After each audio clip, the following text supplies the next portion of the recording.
देखिए, आदेश में अगर बल नहीं हो तो आदेश हो ही नहीं सकता है। गुरु आदेश है, शब्द का इस्तेमाल देखिएगा शिष्यानुभूति में, गुरु आदेशित कर्म है। शब्द वहां आदेश, वहां अनुरोध नहीं है, गुरु का आदेश है। आदेश का मानी उस आदेश में ताकत है, बल है।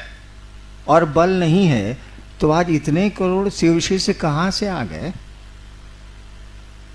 बेटा तो बाप की बात सुनता ही नहीं, और आप जाते हैं और 10-10 हजार लोग शिव को गुरु मान लेते हैं और उसमें से कुछ चलने लगते हैं। ये हमारी आपकी ताकत है क्या?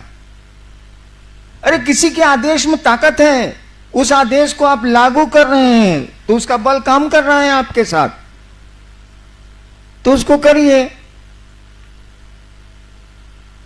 कुछ नहीं कर सकते हैं तो दया मांग सकते हैं ना। मांगने में क्या, उसमें कौन सी दिक्कत है से बता दीजिए। नहीं समय मिलता है, वैसे लेटरिन जाने का समय तो सबको मिलता है, मान लीजिए नहीं मिलता है। देवाशीष जी 3-3 दिन लेटरिन ही नहीं जाते हैं, होता ही नहीं तो साले जाएंगे कौन ची, होगा तब ना जाएंगे। मान लीजिए अब इन 3 दिन नहीं जाते हैं तो समय नहीं मिलता है।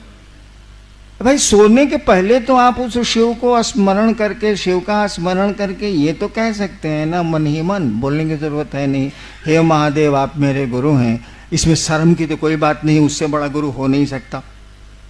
ईश्वर है वो, गॉड इज गुरु, उससे बड़ा गुरु हो ही नहीं सकता है। जो आपका सृष्टि करता है वही सबसे बढ़िया गुरु है, ये तो सामान्य बुद्धि से भी जाना जा सकता। उसी से कह रहे हैं कि हे शिव आप मेरे गुरु हैं, मुझ पर दया कर दीजिए, आपका कम्मा हमसे नहीं होता।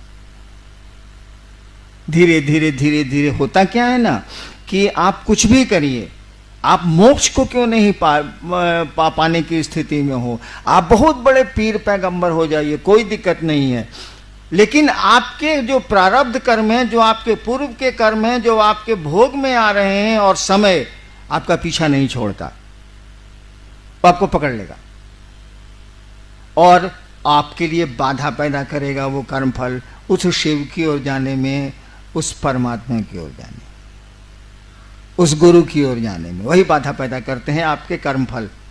जो हमने आपने किया है अच्छा बुरा वही आता, अच्छा भी आवेगा वो रुकता है, वही बाधा पैदा करते हैं। शिव की दया आपके प्रारब्ध और काल के प्रभाव को कम करती है। तो हम लोगों ने तो इतनी छूट देनी है।